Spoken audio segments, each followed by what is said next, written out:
Son las 8 de la mañana con 3 minutos. Joseph Ramos es profesor titular del Departamento de Economía de la Universidad de Chile.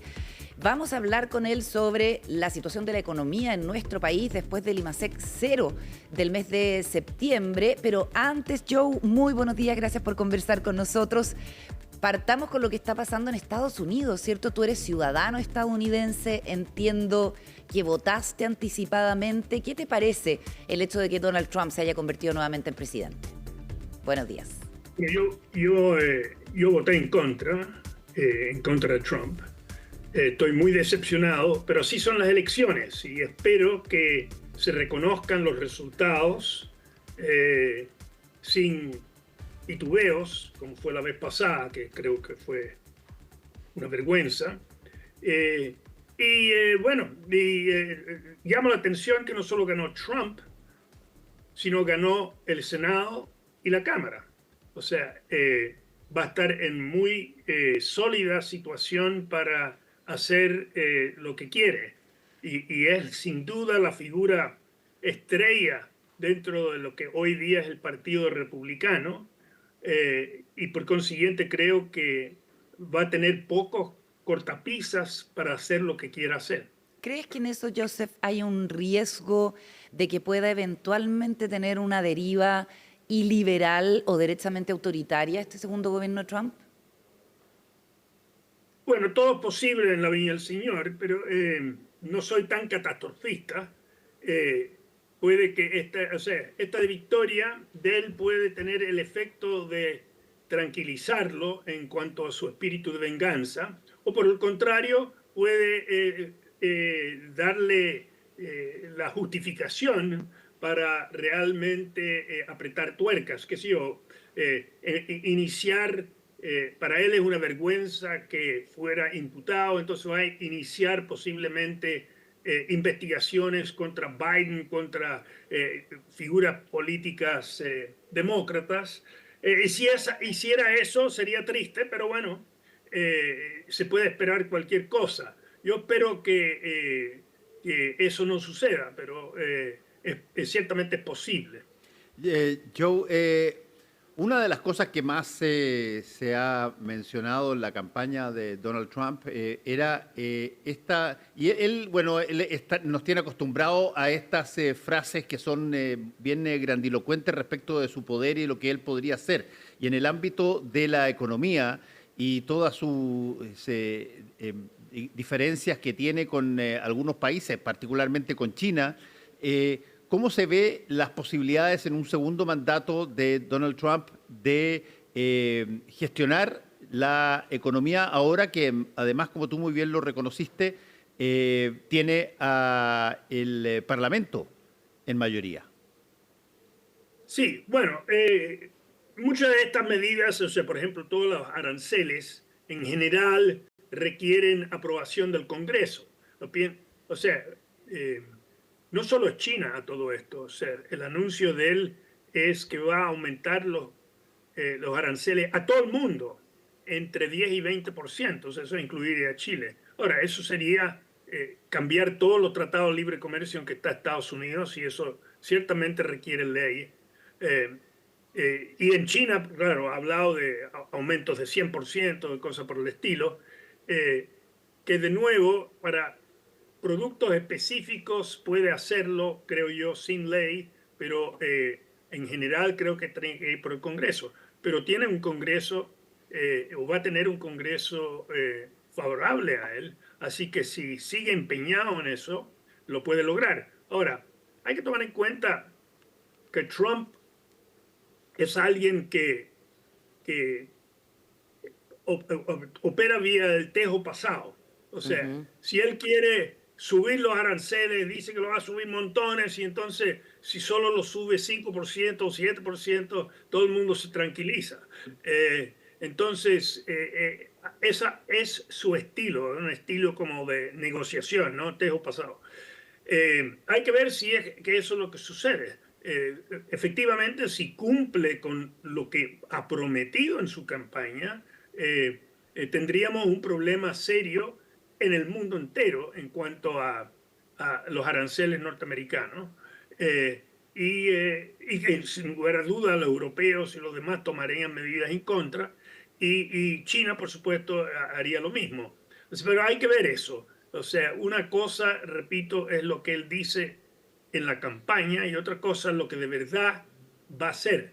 Pero estos son sus instintos. Sus instintos son proteccionistas, o sea, completamente contrario a la postura más tradicional del Partido Republicano. Estamos conversando con el economista Joseph Ramos. Joseph, no es el peor momento. Joe. Este es por lejos el peor momento económico de Estados Unidos, ¿cierto? Al contrario, hay una cierta estabilidad. Sin embargo, uno de los argumentos de campaña del trumpismo fue que la gente no está llegando a fin de mes, que no logra pagar todas las cuentas.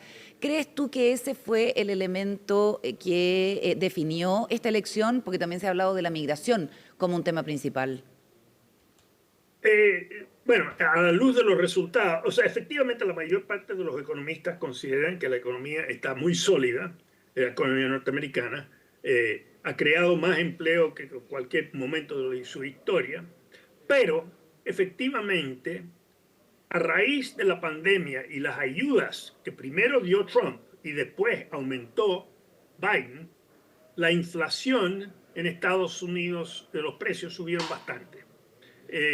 Y en Estados Unidos no hay indiciación. En general, los sueldos no están indizados como en Chile el IPC. Entonces, ese aumento súbito de los precios creo que efectivamente es algo que le fue muy en contra a Biden. Y el hecho que el empleo sea mejor, que la economía esté fuerte. Fíjense, la bolsa, algo que le gusta mucho a Trump. La bolsa en el pedido de Biden ha subido 30%, eso es enorme, en 4 años. Entonces, pero el público, sobre todo, ve el costo de vida. Que sus salarios reales estén aumentando, piensan, habrían aumentado mucho más si los precios no hubieran aumentado. O sea, hay ese tipo de filosofía porque no es un país acostumbrado a elevada inflación. Entonces sí creo, a tu pregunta, Carolina, que a la luz de los resultados, que ese discurso del caló hondo. Por supuesto, él dijo que esta es la peor economía en la historia de Estados Unidos, o sea, una barbaridad, pero bueno, el hecho es que eso sí tocó la fibra, al parecer, de muchos votantes. Joe, hay una otra situación que tiene, por cierto, relación con la economía, pero que tiene un carácter totalmente distinto. Estados Unidos es un actor relevante en suministro bélico para todos los países que hoy día, de alguna manera, están en situaciones de guerra. Pasa eso con Ucrania, pasa eso en Israel.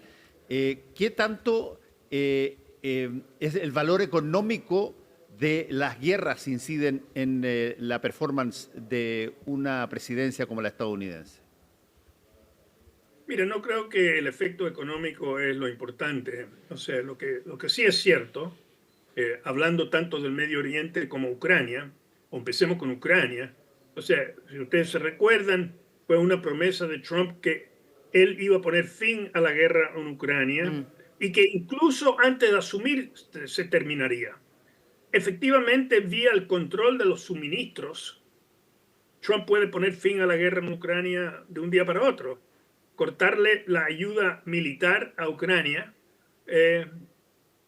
lo obliga a lograr alguna paz con Rusia, perdiendo territorio y todo lo demás. Eso está por ver, pero yo temo que va a ser así, que él va a presionar simplemente no renovando las ayudas a Ucrania. En el caso de Israel podría ser lo mismo, salvo que en el caso de Israel Trump es bastante partidario, no solo de Israel, sino del gobierno de Netanyahu. Quiero recordarles que Trump trasladó la embajada norteamericana de Tel Aviv, donde estaban la mayor parte de las embajadas, a Jerusalén. Claro. Mucho antes y no a cambio de nada en particular. Él ha dicho que Israel debería bombardear los sitios nucleares de Irán, o sea, alentado a Claro. Netanyahu en eso. Y Mm. yo no dudo que a raíz de esta victoria, que efectivamente Israel se arriesgue a una medida así porque sabe que cuenta con el apoyo tácito, explícito en este caso, De Trump. de Estados Unidos, del nuevo presidente. Mm. Entonces, esas dos guerras pueden, una terminar y la otra expandirse. Ahora, Dios quiera que no suceda, pero digamos, esa es la dirección. Lamentablemente esa es la dirección y creo que eso es lo más peligroso, más allá de cualquier cosa económica. Joe, estamos conversando con el economista Joe Ramos. Pensilvania finalmente fue para Trump, ¿cierto? Y que tiene por lo menos 400.000 votantes puertorriqueños, que entiendo es tu origen, y que fueron tratados de manera bastante degradante en la parte final de la campaña de Trump. ¿Cómo te explicas el voto latino favorable en un Bueno, principio a no Trump? hablemos solo de Pensilvania. El- Mira, por lo visto, o sea, ha ido cayendo el margen favorable a los demócratas eh, de los latinos. Eh, esto, esto ha sucedido con todos los grupos inmigrantes. Al llegar suelen ser muy demócratas porque reciben más ayuda, más apoyo, en fin, empleo, eso es el tema de fondo. Pero en la medida que escalan, empiezan a pasar más hacia los republicanos. Y eso yo creo que está sucediendo aquí. En el caso particular de esta elección, se agrega el hecho que se ha olvidado, o sea, eh, los puertorriqueños son religiosos. Ujú, Eh, o sea, no serán muy fervorosos, pero son religiosos, o católicos o evangélicos. ujú. Eh, y yo creo que el Partido Demócrata ha hecho de la bandera pro aborto una bandera, olvidándose que hay mucha gente con sentimientos diferentes. Por ejemplo, yo voté por Harris no por su postura en esto, sino porque consideraba que Trump es una vergüenza para el país, o sea, un traidor, o sea, alguien que cuestiona el sistema electoral, para mi gusto, lo que se hizo la vez pasada, un traidor. Pero, ¿dónde hay espacio en el Partido Demócrata para voces, digamos, más conservadores en valores culturales? Entonces, yo creo que muchos puertorriqueños, a la luz de estos resultados, no lo voy a decir que lo predije, es que votaron por razones diferentes a lo que se dice en los medios de comunicación. Esto yo creo que también es un voto contra los medios de comunicación, a todo esto, que en general se perciben como metiéndole por las narices valores culturales que ellos no necesariamente Comparten. Mm. tienen. Y bueno, y lo vemos en los resultados. Joe, yo lo vengo diciendo ya hace por lo menos 2 o 3 días que hay ciertas características que tienen los gobiernos, los segundos gobiernos presidenciales, cuando tú no tienes ninguna posibilidad de renovarte por tercera vez. Te quedan solamente 4 años para quedar plasmado en la historia. Y eso a muchos presidentes, bueno, en Estados Unidos no han significado ninguna cosa tremendamente especial en materia de ego, pero en el caso de Donald Trump, él ha prometido una serie de cosas desde su primer mandato y está el mundo muy crispado y tiene 4 años sin reelección posible para quedar en las páginas de la historia de Estados Unidos. ¿Tú has visto en la historia estadounidense cómo es el comportamiento de los presidentes de segundo mandato respecto del primer mandato? Mira, no, no lo he visto, no lo he considerado, creo que es un interesante punto. El presidente en su último mandato, como tú dices, tiene el incentivo a hacer todo lo posible porque ya es su último mandato, pero por otra parte también como es visto como que no va a continuar, no necesariamente recibe tanto apoyo de sus partidarios en el Congreso. En este caso, creo que Trump él ha revolucionado el Partido Republicano, lo ha hecho en cierto sentido a su manera, y entonces yo creo que él sí va a poder contar con el partido que en la primera mandato fue un freno, o en algunas cosas, que en este caso van a hacerle la amén. Hay que ver lo que hace. Yo creo que efectivamente tiene muchos grados de libertad para actuar, y ciertamente tiene un ego que desea dejar un legado como el mejor presidente. Para él todos los otros son los peores y él es lo mejor, ¿no? Mm. Joe, hablemos ahora del crecimiento en Chile, del IMASEC 0 de septiembre, o del no crecimiento, más bien, del reconocimiento que hace el ministro de Hacienda de que esto es un resultado decepcionante, de que no se va a lograr la meta de 2.6 de crecimiento de este año, y cómo impacta eso además en el debate de presupuesto que estamos teniendo. ¿Cómo lo ves? Bueno, después de hablar de algo que es trascendental, estamos hablando de algo bien poco significativo. O sea, efectivamente fue decepcionante el IMASEC de septiembre, pero eso significa que probablemente este año el crecimiento, en lugar de ser 2.6, que era el deseo de Hacienda, tal vez sea 2.3. No me voy a cortar las venas por la diferencia entre 2.3 y 2.6, Carolina. ¿Ok?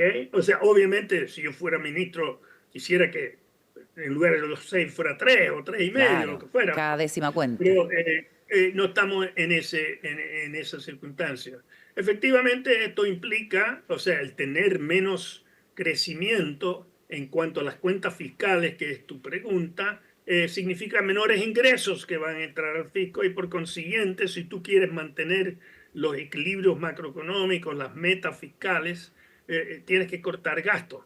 Esta mañana la noticia es que se va a cortar $1.000 millones de dólares del gasto de lo que resta de este año, o sea, que resta poco. Y probablemente eso signifique en la discusión presupuestaria del 2025 tal vez una presión para recortar algo del gasto proyectado en ese caso. Pero repito, no es el tipo de cosa para tirarse por la ventana. Estas cosas pasan. Efectivamente, si uno lo mira con más trayectoria, es un problema del gobierno. El crecimiento ha sido nunca fue importante en su programa, no fue importante en sus inicios, o sea, fue visto como una amenaza al sector privado, correcto o incorrectamente, así fue percibido.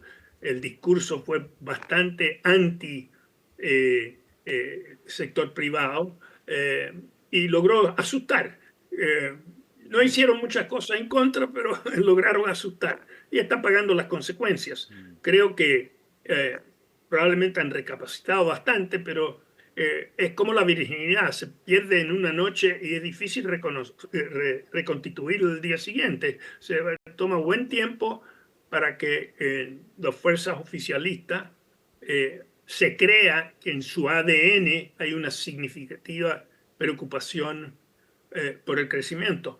Debo decir que si se juega el pellejo el presidente Boric por la permisología, eso sí va a ser un avance. Obviamente no para su gobierno. No para su gobierno. Esto va a beneficiar futuros gobiernos, pero es para el bien de Chile.